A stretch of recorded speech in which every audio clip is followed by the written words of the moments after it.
বিসমিল্লাহির রহমানির রহিম। আলহামদুলিল্লাহ ওয়াসসালাতু ওয়াসসালামু আলা রাসূলিল্লাহ, আম্মা বাদ। আত্মগৌরব হতে সাবধান।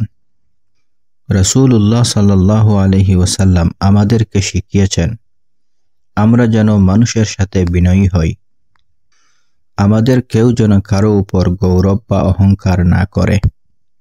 কেন অহংকার করব না? অহংকার আত্মগৌরব থেকে আসে। আর গৌরব জন্মে যখন আমাদের কেউ মনে করে যে মাতৃগর্ভ কাউকে উঁচু মর্যাদায় জন্ম দেয়, আবার কাউকে নিচু মর্যাদায় জন্ম দেয়। কোনো ছেলে সম্মানিত হয় কারণ সে অমুকের সন্তান, আর কোনো ছেলে নিকৃষ্ট হয় কারণ সে অমুকের সন্তান। এগুলো ভ্রান্ত ধারণা। সবাই আদমের সন্তান, আর আদম মাটির তৈরি। অনারবীর উপর আরবীর, নিগ্রুর উপর শ্বেতাঙ্গের মর্যাদা অগ্রগণ্য নয়, বরং সম্মানের মাপকাঠি আমল আর খোদাভীতি। গুরুর শব্দের অর্থ ধোঁকা দেয়া। ধোঁকাবাজি কিভাবে আমাদের মাঝে ছড়িয়ে পড়ে? আরবি গির শব্দ থেকে এর উৎপত্তি। উটের দুধের স্বল্পতাকে গির বলা হয়। শব্দটি ওই ব্যক্তির বেলায় ব্যবহৃত হয় যে নিচু প্রকৃতির, উদাসীন ও নির্বোধ, অর্থাৎ এটি দুষ্পাচক শব্দ। শয়তানকে ধোঁকাবাজ বলা হয় কেন? কারণ সে ধোঁকা দেয় অতঃপর ক্ষতি করে। সে বলে, দেখো এটা কত সুন্দর, ওই গান কত মধুর, কি সুন্দর নৃত্য হচ্ছে, অমুক মুভি দেখো, সিরিয়ালটি শেষ করো ইত্যাদি। যখন ব্যক্তি এই কাজে ফেঁসে গেল, তখন আখেরাতে শয়তান বলবে, আমার ক্ষমতা ছিল না তোমাদেরকে বাধ্য করার, আমি শুধু আহ্বান করেছি, তোমরা সাড়া দিয়েছ, সুতরাং তোমরা আমাকে নয় বরং নিজেদেরকে দোষারোপ করো। ধোঁকাগ্রস্ত লোক কয়েক প্রকার। যাদেরকে আল্লাহ তাআলা সুযোগ দিয়েছেন তারা ধোঁকায় পড়ে রয়েছে। এর মধ্যে শয়তান অন্যতম। সে জানে তার পরিণতি কি হবে।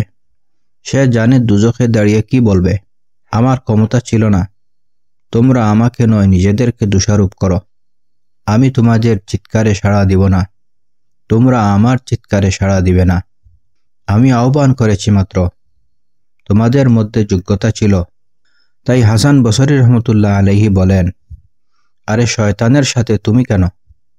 শয়তান তো সেই যার অনুসরণ করলে সে কোনো উপকার করতে পারে না, আর বিরোধিতা করলে কোনো ক্ষতি করতে পারে না। তাই দুনিয়ায় প্রথম ধোঁকাগ্রস্ত ব্যক্তি হচ্ছে শয়তান নিজে। এরপর ধোঁকায় পড়ে আছে কাফির, যে বলে, কেন ইসলাম গ্রহণ করব, কেন ধর্মীয় অনুশাসন মেনে চলব। তারপর যে গুনাহের কাজে লিপ্ত, যদি তাকে জিজ্ঞেস করা হয় এই অবস্থায় মৃত্যু হলে কোথায় যাবে, বলবে জান্নাতে। কিভাবে? বলবে আল্লাহ তাআলা পরম দয়ালু। ঠিক আছে, তাহলে তওবা কি করেছ? পাওনা কি ফিরিয়ে দিয়েছ?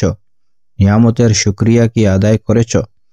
এভাবে ওই সম্পদশালী যে জাকাত সদকা দেয় না, সেও ধোঁকায় পড়ে রয়েছে। কারুন বলে, আমার জ্ঞান দিয়ে ধন অর্জন করেছি, কেন অন্যকে আমার সম্পদ দিব? আমর নামীয় এক ব্যক্তি বলেছিল, আমরা যখন পানি পান করতে যাই তখন পরিচ্ছন্ন ও পরিষ্কার পানি পান করি, আর অন্যরা ঘোলা পানি ও কাদা পানি পান করে। আমাদের শিশুরা যখন খাবার খেতে শুরু করে তখন বড় বড় নেতারা তার সম্মুখে নতজানু হয়।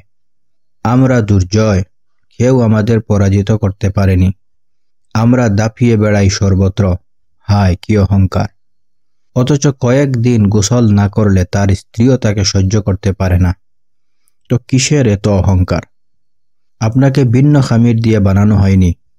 সবাই আদমের সন্তান, আর আদম আলাইহিস সালাম মাটির তৈরি। একজন খ্রিস্টান সম্প্রদায়ের নেতা ইসলাম গ্রহণ করার পর তাওয়াফ করছিল। তার গায়ের লম্বা জামাটি মাটিতে ঝুলে পড়েছিল। একজন গ্রাম্য লোকের পা সেই কাপড়ে লেগে যায়, আর তৎক্ষণাৎ খ্রিস্টান লোকটি গ্রাম্য লোককে চপেটাঘাত করে বসে। গ্রাম্য লোক হযরত উমর রাদিয়াল্লাহু তাআলা আনহুর কাছে নালিশ করলে তিনি ওই খ্রিস্টান লোককে ডেকে পাঠালেন। বললেন, তুমি মারলে কেন? সে বলল, আমার জামা পদদলিত করেছে তাই।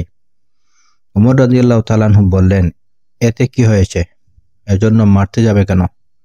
সুতরাং চড়ের বদলে চড় সবার সম্মুখে এই ব্যক্তি তোমাকে মারবে। খ্রিস্টান লোকটি বলল, আমাকে এই ব্যক্তির সাথে কিভাবে সমান করলেন, অথচ আমি খ্রিস্টান ধর্মের বড় নেতা ছিলাম। উমর রাদিয়াল্লাহু তাআলা আনহু বললেন, আমি সমান করিনি, সমান করেছে ইসলাম। ইসলামের পূর্বে ওই ব্যবধান ছিল, এখন তা আর নেই। খ্রিস্টান লোকটি হযরত উমর রাদিয়াল্লাহু তাআলা আনহুর কাছে সময় চেয়ে তার পূর্বের ধর্মে ফিরে যায়। অবশ্য শেষ পর্যন্ত সে অনুতপ্ত হয়েছিল তার কৃতকর্মের জন্য, কিন্তু আসলে তার অহংকার তাকে হযরত উমর রাদিয়াল্লাহু তাআলা আনহু এর বিচার গ্রহণ করতে বাধা হয়ে দাঁড়ায়। অনেক মানুষ ইবাদত করে ভাবতে শুরু করে, আরে আমি আমার মাস্তান ভাইয়ের চেয়ে অনেক ভালো, মদপ্য ভাই থেকে উত্তম। না, এটিও ধোঁকা। মৃত্যু যদি হয় ভালো অবস্থায়, তখন নিশ্চিত হওয়া যাবে যে ভালো, নতুবা নয়। এভাবে আলিমদের মধ্যে পাণ্ডিত্যের অহংকার দেখা দেয়। জ্ঞান অর্জনে ব্যস্ত থাকলে লোক জ্ঞানী হতে থাকে, আর যখন নিজেকে জ্ঞানী ভাবে তখনই অজ্ঞতা শুরু হয়ে যায়। সুতরাং আত্মগৌরব শয়তানের কাজ। তাই মানুষ তার সম্পদ, সন্তান, পদ ও সামাজিক সম্মানের গৌরবে গৌরব বোধ করে, অথচ এটি ঠিক নয়। বরং সবাইকে রাসূল সাল্লাল্লাহু আলাইহি ওয়াসাল্লামের কাছ থেকে বিনয় নম্রতা শিখতে হবে। এক গ্রাম্য লোক হুজুর সাল্লাল্লাহু আলাইহি সাল্লামের কাছে আসে, কিন্তু সে ভয়ে কাঁপছিল। হুজুর সাল্লাল্লাহু আলাইহি ওয়াসাল্লাম তাকে বললেন, আরে শান্ত হও, আমি ওই নারীর ছেলে যিনি গোশতের শুটকি খেতেন। অথচ নবীজি সাল্লাল্লাহু আলাইহি ওয়াসাল্লাম বিশ্বের শ্রেষ্ঠ মানব ছিলেন। কত বিনয় তার মধ্যে ছিল। তাকে আল্লাহ তাআলা বিশ্ববাসীর জন্য অনুকরণীয় আদর্শ বানিয়েছেন, যেন কেউ অন্যের উপর গৌরব প্রদর্শন না করে। 7 ছেলে যখন একে একে আপন আপন পিতার গৌরব গাথা আলোচনা করছিল, তাদের মধ্যে এক গরিব ছেলে ছিল। সে বলল, আমি এমন পিতার ছেলে যাকে আল্লাহর ফেরেশতারা সিজদা করেছেন, অর্থাৎ আদমের সন্তান। তাই আমাদের উচিত যেন জ্ঞানের গরিমা, ইবাদতের গরিমা প্রদর্শন না করি। গুনাহে লিপ্ত যারা, তারা যেন নতুন জীবনে ফিরে আসে, তওবা করে আল্লাহমুখী হয়।